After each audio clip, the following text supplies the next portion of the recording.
Muito bem. Em um dos capítulos de abordagem gestáltica e testemunho ocular da terapia, Fritz Perls usa o título Ir e Vir, Psicodrama e Confusão. Vamos tentar olhar isso daí da maneira mais simples possível.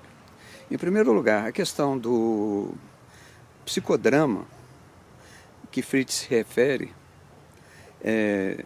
tem uma relação com a história de vida dele. A Laura Perls falava que o Fritz, quando era mais jovem, era um praticante do teatro, sempre foi entusiasmado com teatro, então foi muito natural que ele levasse o teatro, ou seja, a dramatização, para dentro da psicoterapia dele.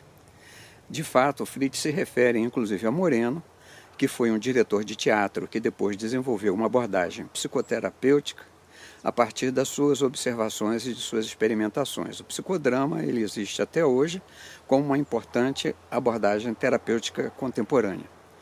O Fritz falava de monodrama no sentido de que ele via que a dramatização dos sonhos, a dramatização de situações inacabadas do passado, a dramatização das gestaltes fixas de um determinado indivíduo, nessas dramatizações, todos os elementos que surgiam eram, na realidade, projeções do próprio indivíduo. Então, ele entendia que era mais útil o indivíduo dramatizar as diversas personagens. Por exemplo, um diálogo com ele mesmo, com as diversas partes de si mesmo, um diálogo com o pai, um diálogo com uma pessoa com quem ele teve um desentendimento, um diálogo fazendo o papel de ambos. Ele faz o papel do pai e faz o papel dele mesmo. Bom, se coloca muito essas questões como se fossem técnicas. A técnica da cadeira vazia, onde o indivíduo conversa, dramatiza um diálogo com uma cadeira vazia, né? O diálogo entre as partes, em que o diálogo... Mas, na realidade, essas coisas não são a verdadeira técnica Gestalt, vamos dizer assim. Porque a técnica Gestalt, da Gestalt terapia, consiste, de fato, em construir um ambiente no qual o indivíduo faça contato consigo mesmo. Eu vi esses dias um vídeo de uma psicoterapeuta, provavelmente muito competente, que trabalha com crianças, falando de técnica do rabisco. Aí fui ver o que era isso. Ela fala que pede para a criança fazer rabiscos e tudo, e depois pede para a criança olhar para os rabiscos e dizer, vamos ver, quer dizer, esses rabiscos, o que você vê neles? Aí a criança começa a dizer, não, isso aqui parece uma teia de aranha, aqui talvez tenha uma borboleta. Aí ela pergunta, como que essa borboleta foi parar aí? Né? O que essa borboleta está sentindo nesse lugar? Então, quando ela sai do rabisco propriamente dito, que é uma forma criativa de trazer à tona, né, as emoções, os conteúdos da criança, né? E isso daí não é exatamente a técnica começa a acontecer na medida em que ela começa a estabelecer, a proporcionar que a criança estabeleça contato com aquilo que está no imaginário dela, que ela possa viver isso. Então, não se pode falar de um toolbox, de uma caixa de ferramentas da Gestalt terapia, mas que a Gestalt terapia é uma psicoterapia de contato.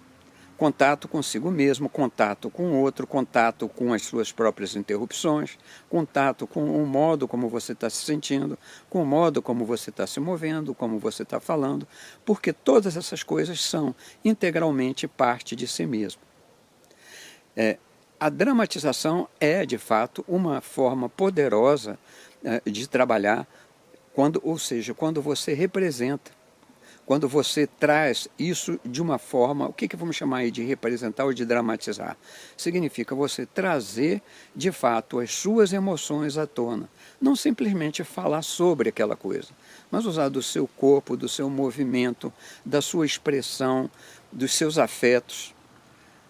Através desse contato com a integralidade daquilo que você é, ou seja, movimento, afeto, ideia, fantasia, o que seja, que o indivíduo começa a entrar numa percepção mais clara de si mesmo, numa percepção mais clara da sua relação com o mundo. E a partir disso fazer escolhas, se transformar, se modificar, se reconstruir. Há uma visão mágica que circula por aí de que o terapeuta vai fazer alguma coisa como se fosse uma pílula que ele dá para o cliente e que ele vai ficar melhor.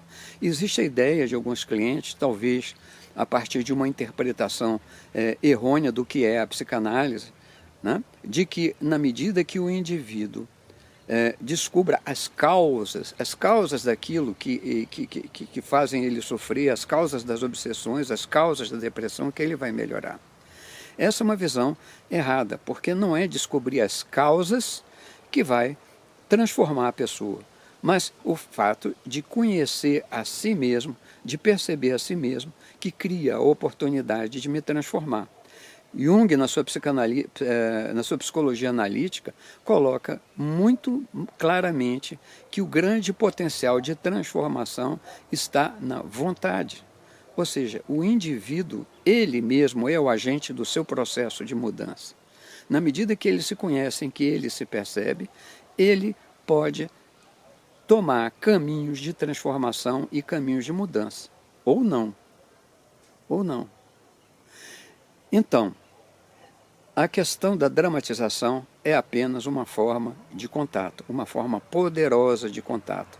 Mas não existem técnicas de dramatização, né? Na realidade, são formas que o terapeuta pode também criativamente utilizar de puxar o cliente para uma expressão mais intensa, para uma expressão mais emocional, para uma expressão mais viva daquilo que ele vai relatar, seja o sonho, seja a situação inacabada ou qualquer outra questão que ele queira tratar.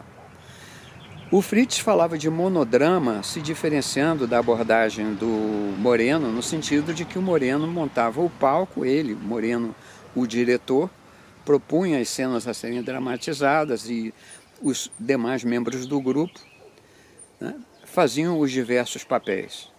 Então, dentro da visão do Pels, há a questão de que todos os elementos de um sonho, as imagens que surgem para o cliente, são projeções de si mesmo e ninguém melhor do que ele mesmo para representar esses papéis. Por exemplo, alternando o papel dele com o papel do pai, o papel dele com o papel da pessoa com quem ele brigou, enfim, ele fazer essa alternância.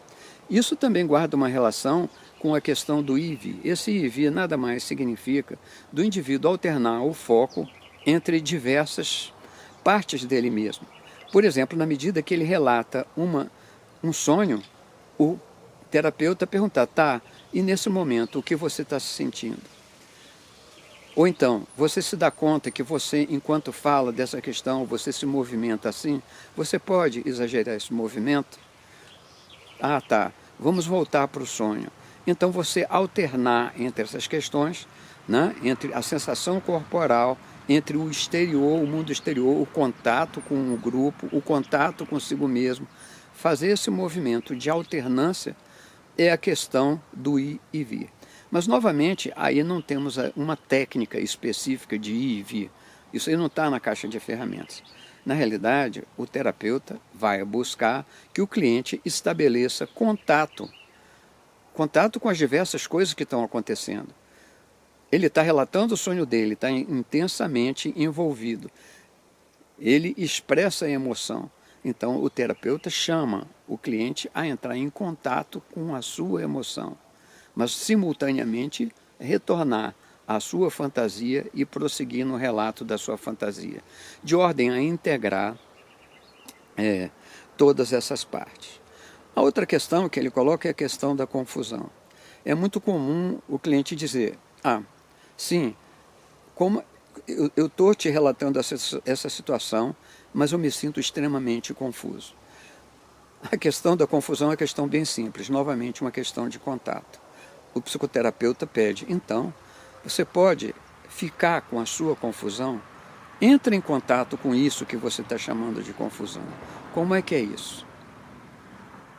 E, enfim, o contato com a confusão vai trazer a expressão de sentimentos, vai trazer imagens, vai trazer coisas que vão vir à tona como figura para o cliente naquele momento. Então, ele começa a emergir da confusão, em que é uma situação difusa, para a formação de uma figura. A formação dessa figura, uma vez entendida e clarificada para o cliente, é um elemento de transformação. Então, cabe repetir que não existe magia, que psicoterapeuta não é bruxo, ele não pode fazer alguma coisa para transformar o cliente, não é alguma coisa que o terapeuta faz. Mas o que transforma o cliente no sentido de um processo de adaptação criativa mais satisfatório para a sua existência é o fato dele entrar em contato consigo mesmo, entrar em contato com partes alienadas de si mesmo, entrar em contato com os seus modelos de interrupção, enfim, a partir desse contato, ele, cliente, redimensiona e redireciona a sua vida. Não é um estalar de dedos, não é nenhuma magia que vai tirar o cliente de um processo depressivo, de um processo de ansiedade. Enfim, o que modifica o cliente na direção de uma vida mais satisfatória é ele mesmo, é o contato. E, portanto, o papel do terapeuta é construir um clima tal que o cliente faça esse contato com ele mesmo e também com o campo. E esse campo pode ser aquele campo cocriado na relação entre terapeuta e cliente, o campo construído dentro do mundo da fantasia do cliente, através de uma dramatização, ou o campo dentro de uma relação com outras pessoas de um grupo terapêutico. Gestalterapia no passado teria sido chamada terapia de contato. Foi uma decisão de um grupo de 7 pessoas, junto com o Fritz, que acabou conduzindo essa nova forma de abordar os clientes para o nome de gestalterapia. Mas desde o início era muito claro que gestalterapia poderia ter sido chamada terapia de contato. Então, a técnica da gestalterapia é a técnica do estabelecimento de contato. E o elemento facilitador, o elemento transformador, o elemento propiciador da mudança é a própria vontade, a própria atuação e a própria ação do cliente com relação a ele mesmo e o mundo. É o cliente quem se transforma. Isso é fundamental entender. Não são as técnicas gestálticas, não são as técnicas essas ou aquelas que vão transformar uma pessoa na direção de uma vida mais satisfatória. Bom, espero ter esclarecido. Em caso de dúvidas, estou às ordens. Até mais.